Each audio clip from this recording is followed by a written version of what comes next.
The first thing Henry Creel learned about children was that they screamed differently when no one was meant to hear them. It was not the volume. It was not even the pitch. It was the shape of the sound, the way it curled inward instead of outward, as if the scream itself were ashamed to exist. A private noise, a confession whispered to the dark. Henry listened. He stood in the place that had once been a room and was now only an idea of one. A pressure pocket between realities where memory and matter had been stripped down to their most cooperative forms. Red lightning crawled slowly through the air like veins searching for a heart. Shards of broken places floated around him. Half a school hallway, the outline of a bicycle wheel, a child's bedroom door that would never open again. Children were not powerful because they were innocent. Innocence was a sentimental myth. Children were powerful because they were unfinished. Their fears had no architecture yet, no rules, no locked doors. You could enter them and rearrange everything. Henry had learned that as a boy. Vecna learned how to use it. He reached outward, fretting his mind through the soft, unguarded places, touching one child, then another. Each contact tightened the lattice of power around him.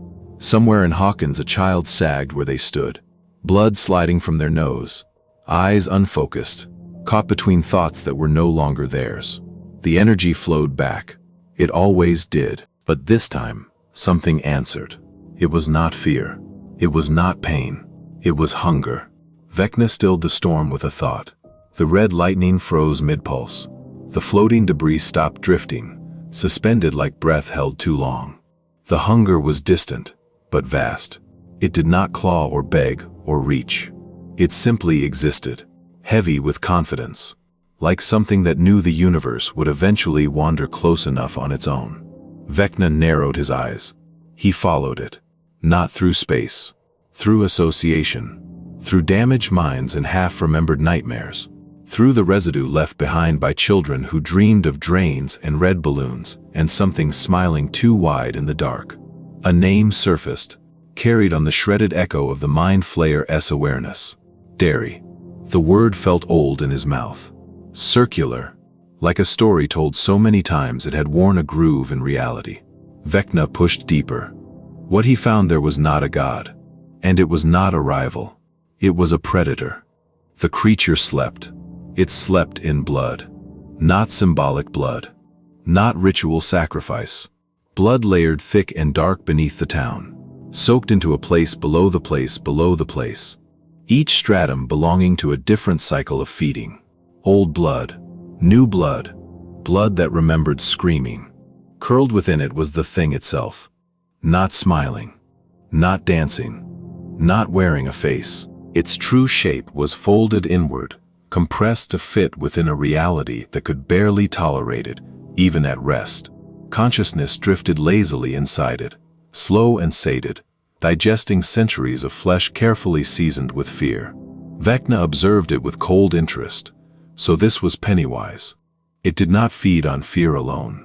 Fear was preparation, marinade. What it consumed was meat, children's bodies made exquisite by anticipation, pain, and belief. Efficient, natural, and most importantly, contained. It could not leave dairy. Vecna felt no awe, no instinctive dread. He had already stripped predators down to bone and function. He had taken entire species of hostile flesh, broken them apart, and rendered them into components. Their bodies no longer hunted. They had become structure, scaffolding, a vessel. The Mind Flayer's physical form was proof of concept. This thing was simply unrefined. Vecna smiled. He did not wake it immediately. That would have been wasteful. Instead, he studied the edges of its dreaming mind, the way it withdrew after feeding, the rhythm of its cycles, the way it submerged itself in blood and sleep like an animal returning to its den. When the cycle ended, when Pennywise sank into true dormancy, Vecna gathered everything he had stolen from the children of Hawkins. Basements, closets, hands pressed over mouths. The certainty that no one was coming. He compressed it all into a single focused intrusion and drove it not into the creature's body, but into the loose, drifting place where identity floated unguarded by hunger. He entered. Pennywise woke inside a circus tent. Canvas arched overhead, striped and warm, glowing with a light too gentle to be real. The air smelled of popcorn and old metal. Somewhere, a calliope played a tune that refused to finish. The creature felt confusion. That alone told Vecna how deep he was. A girl stepped into the ring. She was about 12. Dark hair pulled back too tightly. Her eyes were sharp with grief and accusation. Ingrid. Vecna wore the shape perfectly. He had reconstructed her from fragments embedded deep in the creature's memory mass. Daughter, loss, guilt fossilized into narrative. You let her die, Vecna said in her voice. You fed, and she disappeared. You always feed. Pennywise tilted its head. It did not attack. It did not resist. It listened.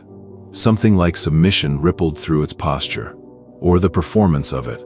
The predator recognized a hand on the chain, or pretended to. Vecna pressed harder. He layered blame. Cause. Effect. Structure. This is your fault. This is what you are. This is how you will obey. The creature accepted the pressure. For now. What Vecna did not notice, what arrogance made invisible, was the way the circus tent subtly changed. The light dimmed. The music slowed. The air grew damp. He reshaped moments, exaggerated them, built a narrative in which the creature as hunger had a beginning and therefore could have an end. You could stop, Ingrid said. If you chose to. The idea was alien to Pennywise. Choice implied hunger could be denied. That appetite was something separate from being. It studied the girl as face. Studied the voice behind the voice. It tasted the intrusion now, slow and careful. Vecna's presence had a flavor, sharp, metallic, disciplined. Fearless on the surface, salted underneath with something older. Shame. Pennywise let the tent rot. The canvas darkened, sagging as if soaked by unseen rain. The popcorn smell soured into damp earth and rust. The calliope warped, notes stretching and bending until they sounded like breath drawn through broken teeth. Vecna felt the shift and frowned again. No, he said, tightening his grip. The word rippled outward, rewriting texture, reasserting structure. He forced the light back. Forced the colors to hold. That was when the ground changed. Sand became stone. Stone became wet. The circus ring collapsed inward, folding like paper, and Vecna was no longer standing upright. He was smaller, lighter. His hands were wrong. Too small, too soft. The air smelled of mold and gun oil. Vecna knew the place instantly, and denial flared too late to stop the transformation. The cave. He was Henry again. A child's body, thin and shaking, crouched in the half-dark. The walls pressed close, breathing with the slow patience of underground things. Somewhere ahead, a man groaned. The scientist, the one who had fallen through a tear too early, too broken to understand where he was. Henry remembered the urge to help, the instinctive pull toward the wounded. He remembered thinking that pain meant connection, that suffering was a language he could translate. He stepped forward. Do not, Vecna whispered to himself, but the memory did not listen. The man's eyes snapped open. The gun came up. The shot echoed forever. Pain tore through Henry's arm, white and total, the sound of it louder than his scream. He fell back, blood slicking his fingers. The world reduced to betrayal and shock, and the sudden, awful understanding that kindness was a weakness predators exploited. The scene did not end. It never ended. Pennywise stretched the moment like meat pulled slow from bone. It added details Henry had forgotten, the way the cave ceiling dripped, the smell of his own fear mixing with iron. The expression on the man's face afterward. Not remorse. Relief. Vecna tried to move. He could not. This is not yours, he snarled. The words coming out high and thin. You do not own this. The cave answered with laughter. Not loud. Not mocking. Curious. Pennywise stepped out of the shadows, wearing no face at all. Just suggestion and appetite and the vague outline of something that had learned how to pretend. You brought it with you, the thing said, not aloud but directly into the moment. You season yourself. The walls crawled. Spiders poured from the cracks, too many legs, too many eyes, their bodies pulsing like thoughts given form. They did not rush him. They waited, letting the fear bloom, letting the child's terror steep into the flesh of the man he would become. Vecna screamed then. Not outward, inward. He tore at the memory, ripping connections, sacrificing pieces of himself, names, faces, fragments of power, anything to loosen the trap. He abandoned structure, abandoned elegance. He became raw will, shoving himself backward through the narrowest possible crack. The cave shattered. Vecna was gone. Pennywise surfaced. It rose within its own mind, unfolding, shedding borrowed scenery like skin. It felt the echo of Vecna's retreat, tasted the residue of him, and found it interesting. Then it did something new. It imitated. The clown took shape, not fully, not physically, but enough. Tall. Still, a silhouette made of intention. It copied Vecna's posture, the way he held himself as if gravity were optional. It raised one long finger, dragged it beneath an invisible nose, mimicked the gesture of wiping away blood that was not there. Across realities, Vecna woke in Dimension X. His neck snapped sideways with a sound like wetwood breaking. He did not die. He understood, instantly, that this was mercy. He lay there, gasping, the red sky above him churning, the mind flayer's vast body shuddering in sympathetic pain. The laughter followed him back, not sound, but knowledge. If the thing in Derry were free, truly free, there would have been no escape. Vecna closed his eyes. For the first time since he had learned how to listen to children screaming into emptiness, he felt something new coil tight in his chest. Not rage, not ambition, caution. And far away, beneath a quiet town that believed itself safe, Pennywise settled back into blood and sleep, already digesting the flavor of a mind that had mistaken an ancient hunger for an animal. Vecna did not move for a long time. In Dimension X, stillness had weight. It pressed against him the way water pressed against a drowning man's chest, not enough to kill, just enough to remind him how easily it could. The sky churned above, red and bruised, and the mind flayer's vast silhouette twitched as if reacting to a dream it did not understand. His neck healed. That, too, unsettled him.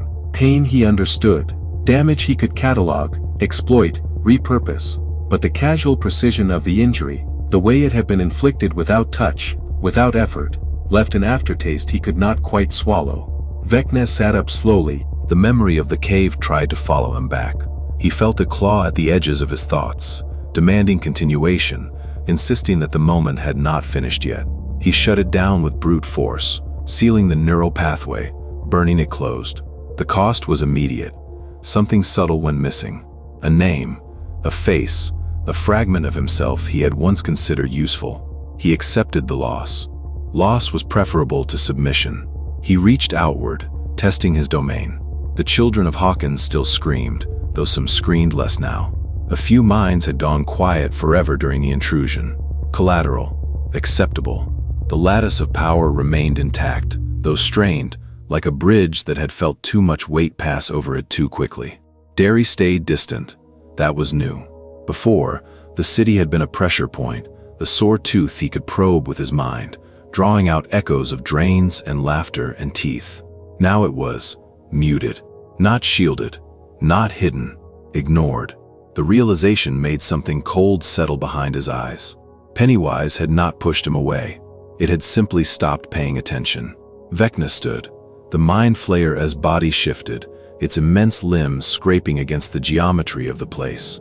It was powerful, yes, but it was also bound, anchored. A construct, no matter how vast, was still a construct. Pennywise was not. Vecna hated that thought. He turned his focus inward, replaying the encounter not as experience, but as data. The entry point, the manipulation of identity, the reversal, the precision strike at the end. There was no rage in his analysis, no wounded pride, only recalibration. He had made two errors. The first was assuming hunger implied simplicity. The second was assuming age implied habit. Pennywise had not reacted like an animal threatened. It had reacted like a thing that had learned, long ago, that control was just another flavor of food. Vecna would not make the same mistake twice. He began to build contingencies. In Derry, spring came late and badly. Snowmelt flooded the streets near the canal, leaving behind mud that smelled faintly wrong. The kind of smell people noticed and then immediately forgot. Dogs refused to drink from certain puddles. Birds nested elsewhere. People said it was going to be a good year. Mrs. Kirsch said it at the grocery store while bagging apples that bruised too easily. The pharmacist said it while refilling prescriptions he had refilled for the same families for decades. The town said it to itself, the way it always did when the nightmares receded. Children laughed louder. Parents slept better. Below it all, blood cooled. Pennywise dreamed. Not of the circus. Not of children. Not even of hunger, because hunger was constant and therefore uninteresting. It dreamed of shape, of intrusion. Of a mind that had tried to wrap rules around something that existed before rules were invented. It replayed the moment of imitation, the raised hand, the invisible blood. That had been new. It liked new things. The cycle would not end for some time. There would be years of quiet. Years in which the town would forget again. Pennywise would sink deeper, letting the blood harden around it, letting stories calcify into history. But somewhere else, a man-shaped thought licked its wounds and planned. That, too, was interesting. Pennywise smiled in its sleep, not because it feared Vecna, but because one day, when the rules broke, when the fence around Derry finally rusted through, it would remember exactly where that mind lived. And next time, it would not let him wake up at all. Vecna learned to live with the silence. That, more than the broken neck or the scorched memory, unsettled him. Silence had never been part of the design. Hawkins screamed because he made it scream. The upside down pulsed because he forced it to pulse. Even the mind flare, vast and obedient, hummed with a low, constant awareness that reminded Vecna he was never truly alone. But Derry was quiet in a way that felt intentional. Not hidden, not defended, simply uninterested. Vecna tested the boundary again weeks later. He did not spear his way in this time. He brushed the edges, gentle as static, riding the dreams of a man who drank too much and slept too lightly. A woman who still woke at night thinking she heard water running through pipes that had been dry for years. The dreams slid off, not repelled, not resisted, discarded. Vecna withdrew, a tightness forming behind his eyes that he refused to name. He turned his attention back to construction. The mind flayers, body, stitched together from harvested flesh and disciplined will, hung suspended in its native storm, an immense lattice of muscle and nerve shaped by intent rather than evolution. It was magnificent. It was proof. Vecna walked its length like a cathedral nave, laying a hand against the warm, twitching surface, feeling the echo of every child whose fear had made this possible. He had built this, which meant it could be improved. Vecna began redirecting energy inward, reinforcing himself rather than the portals. He altered the flow, feeding less on raw terror and more on memory, on the moments just before fear crystallized into panic. The taste was thinner, but more precise. He was done gorging. This phase required refinement. He practiced replication, small things at first, gestures, emotional tells. He remembered how Pennywise had worn him like a costume and made it effortless. That, too, was data. He began copying himself, creating echoes. Each one held a fraction of his awareness, a shadow capable of independent movement for brief periods. Expensive, risky, but necessary. If Pennywise could strike without contact, Vecna needed distance to stop meaning what it used to. In Derry, a boy named Michael Hanlon dreamed of spiders. He was too young to know why that mattered. He woke up crying, heart racing, convinced something had been standing at the foot of his bed. His father came in, turned on the light, showed him the empty corners, the ordinary walls. "Just a bad dream," his father said. Michael nodded, because that was what you did. Down in the deep places, Pennywise stirred. The dream had texture, not hunger, not yet. Interference.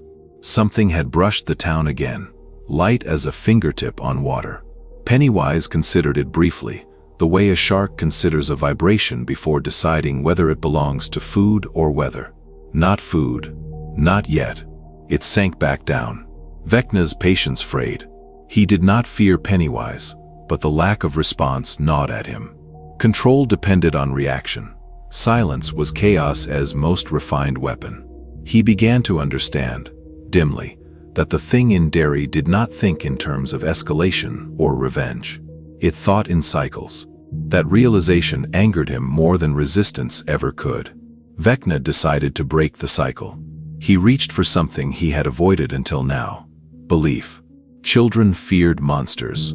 Adults rationalized them. But belief, true belief, unexamined and communal, was something else entirely. Pennywise's fence was built from it. Stories repeated until they hardened into law. Vecna needed to poison the story. He began with Hawkins. Rumors spread first, then patterns. Children dreaming of clowns instead of shadows. Red shapes bleeding into drawings that did not belong. Parents dismissing it, because that was what parents did. The connection stretched. Thin, dangerous. Vecna felt it snap into place like a nerve finding a new endpoint. In Derry, someone laughed in their sleep. Pennywise woke. Not fully. Enough. The blood shifted around it, warming. The thing tasted the change immediately. The flavor was wrong. Foreign. A note that did not belong to this recipe. Ah, Pennywise thought, in a way that was not language. You were trying again. It did not rise. It did not hunt. It waited. Vecna felt the acknowledgement like a pressure wave. For the first time since his transformation, since he had learned to think of himself as something beyond human weakness, his hands trembled. Not with fear, with anticipation. Because now, at last, the thing in Derry was looking back. And this time, Vecna intended to be ready. Vecna chose a boy first. Not because the boy mattered, but because the boy was easy. He was 9. He wet the bed. He still believed that if he stayed very still, bad things might overlook him. Vecna entered his mind gently, like a fever dream, and showed him a man with no face standing at the end of his hallway. The boy screamed. Vecna did not take him right away. That was the lesson Pennywise had taught him, whether it meant to or not. Fear needed time. The boy stopped sleeping. His mother slapped him once for lying. His father yelled twice for being weak. The third night, the boy crawled into the bathroom and locked the door, pressing his forehead to the cold tile, whispering prayers he did not understand. Vecna watched all of it. When the boy finally broke, when his fear lost its sharp edge and became something sour and constant, Vecna fed. The body collapsed. The mind burned out. The screen folded inward, ashamed of itself. It was efficient. It was brutal. And somewhere under Derry, Pennywise shifted in its blood. The flavor was wrong again. Vecna escalated. He sent nightmares like infections. Not clowns, he knew better than that now, but things adjacent. Storm drains that whispered names. Balloons drifting through woods where no parties had ever been. A sense of being watched from below, always from below. Children drew pictures with too many teeth. Adults tore them up and told themselves it meant nothing. In Hawkins, a girl tore her own fingernails out trying to claw something off her arm that was not there. Vecna felt the snap when her mind finally gave way, felt the power rush back, sharp and addictive. He laughed. That was another mistake, because Pennywise did not laugh when it woke. It rose, not physically, not yet. It extended itself upward, through memory, through rot, through the half-decayed corpses of old stories. It found the infected dreams easily.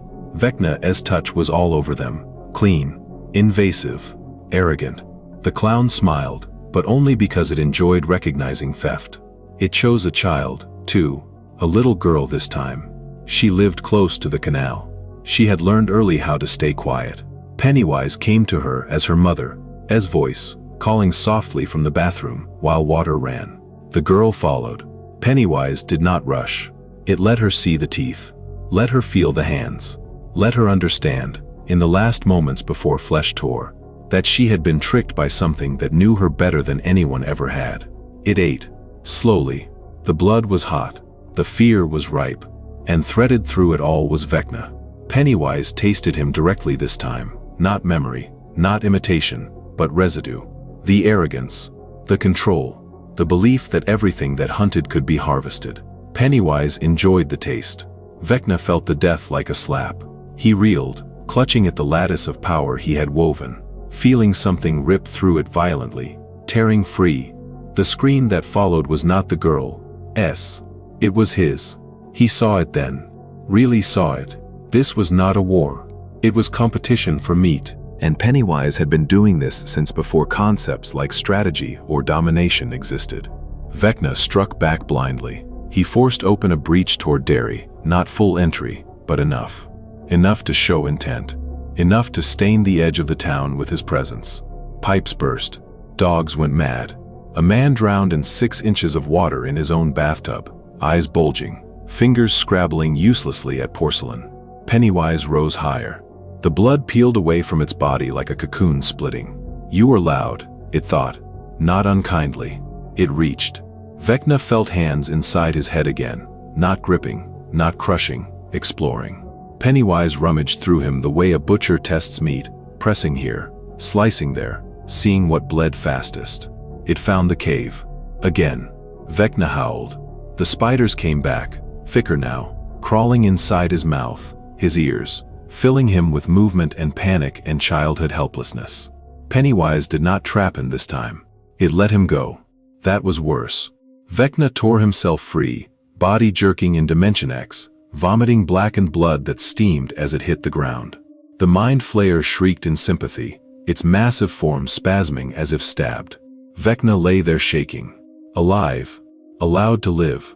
And finally, he understood. Pennywise was not defending Derry. It was farming it. And Vecna was not an invader. He was seasoning. Vecna stopped pretending that this was strategy. Strategy implied options. This was erosion. He lay for a long time in Dimension X, listening to the Mind Flayer convulse around him, feeling the way its vast, borrowed body reacted to his pain like a badly trained animal. It wanted direction, it wanted orders. It wanted to strike. Vecna did not give them. For the first time since he had learned how to turn fear into architecture, he was afraid that movement itself might be a mistake. He had always believed fear was something you extracted from others. A resource. A lever. But Pennywise had shown him something obscene and simple. Fear could also be reflected. Returned. A closed circuit. Vecna stood, eventually.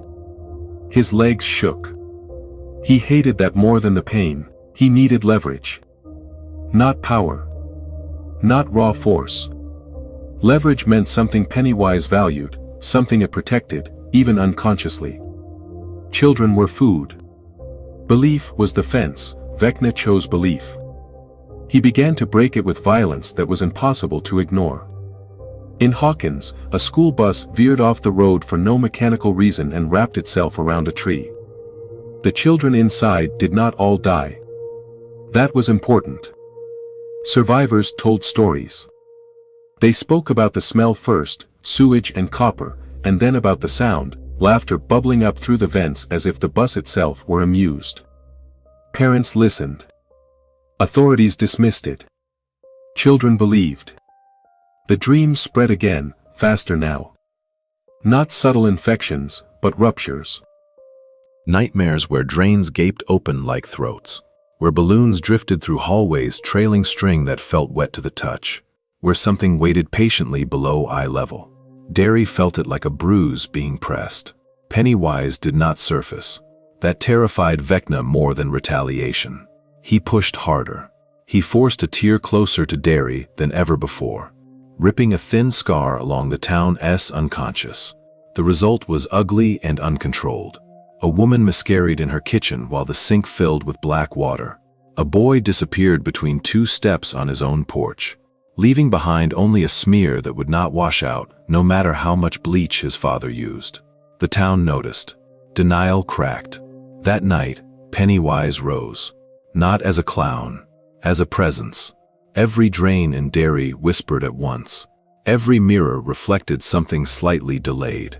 Children woke screaming not because they saw it, but because they knew, deep in the animal part of themselves, that it was awake and hungry and irritated. Pennywise reached outward and found Vecna immediately. There was no ceremony this time, no circus, no disguises. The contact was intimate and vicious. Vecna felt himself being opened, not invaded, evaluated.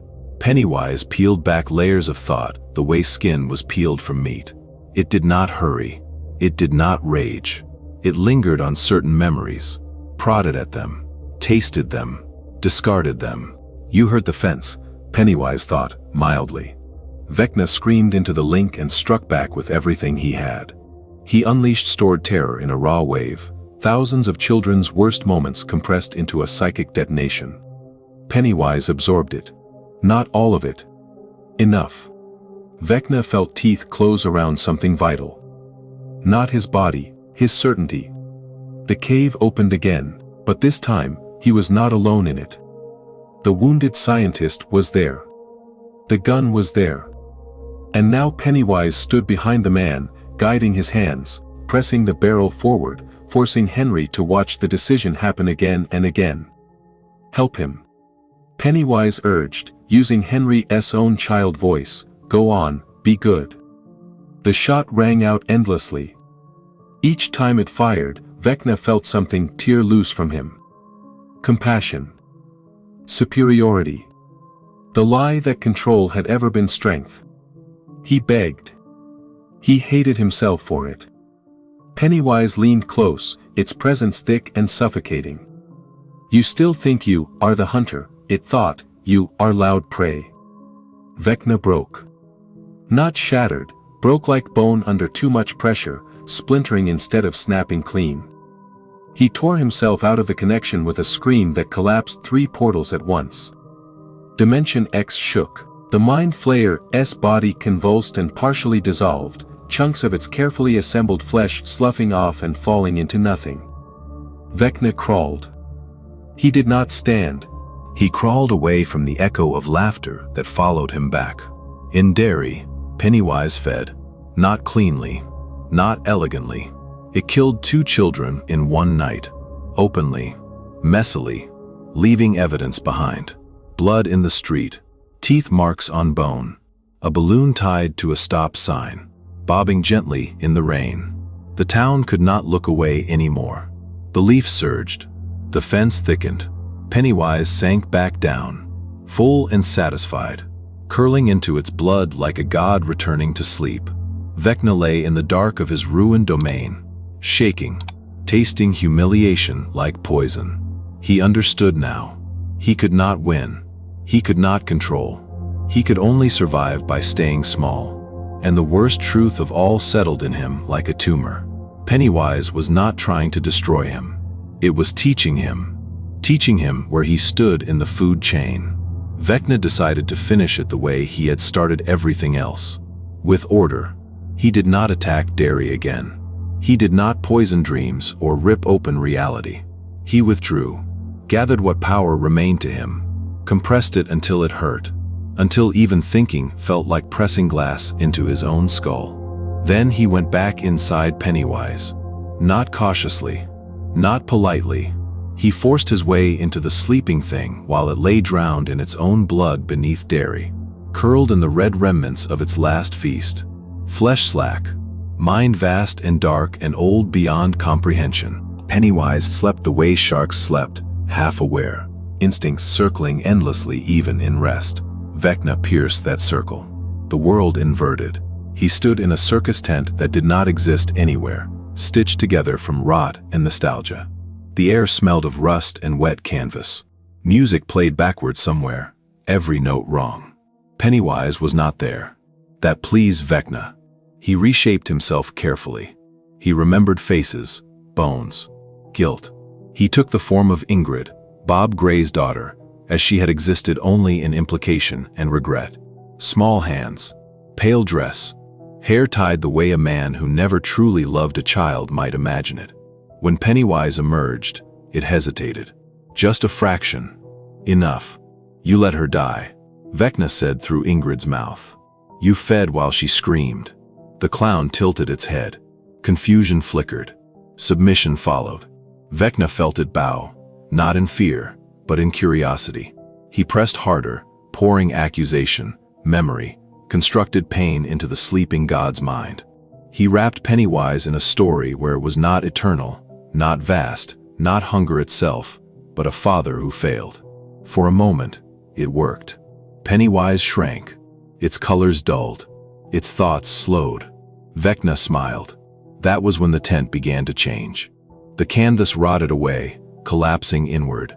The smell shifted, no longer blood and grease, but damp stone and mold and spiders. Vecna felt the floor turn to dirt beneath his feet. He knew this place. The cave. His cave. He was small again. Henry, the wounded scientist, lay against the rocks, gasping, blood bubbling at his lips. The gun was in his hand. His arm hurt. It always hurt. Pennywise stood beside him now. Not as Ingrid. Not as a clown. As Henry. Same face. Same fear. Same shaking hands. You wanted to help, Pennywise said gently, using the boy as voice perfectly. And look what it cost you. The gun fired. Again. Again. Again. Each shot pinned Vecna deeper into the memory, nailed him there with absolute precision. He tried to leave, tried to tear free, but the cave had rules now. Pennywise' rules. You do not order hunger, Pennywise whispered, its voice multiplying, echoing from every surface. You do not train it. You do not aim it. Vecna screamed and finally did the one thing he had sworn never to do again. He fled. He tore himself out of Pennywise's mind with a psychic shriek that scorched the edges of Derry's dream space. He fell backward into his own body, choking, convulsing, vision tearing itself apart. He thought he had escaped. Pennywise appeared anyway. Not fully. Not physically. Just the idea of it. The clown stood at the edge of Vecna's perception, wearing its own face now, grinning too wide. It raised a hand, mind wiping blood from its nose. There was no blood. Then it reached out with thought alone and twisted. Vecna felt his neck snap. Clean. Absolute. The world went black. He woke screaming in Dimension X, body intact, breath tearing out of him in ragged sobs he could not stop. The Mind Flayer recoiled around him, sensing the terror, confused, wounded. Vecna lay there shaking, alive only because something else had decided he should be. Understanding settled in slowly, cruel and precise. Pennywise had not killed him because it could not. It had not killed him because it did not want to. It had spared him because Derry was a cage, because the fence mattered. If Pennywise were ever free, truly free, there would be no Vecna left to wake up, only meat and fear. Perfectly seasoned.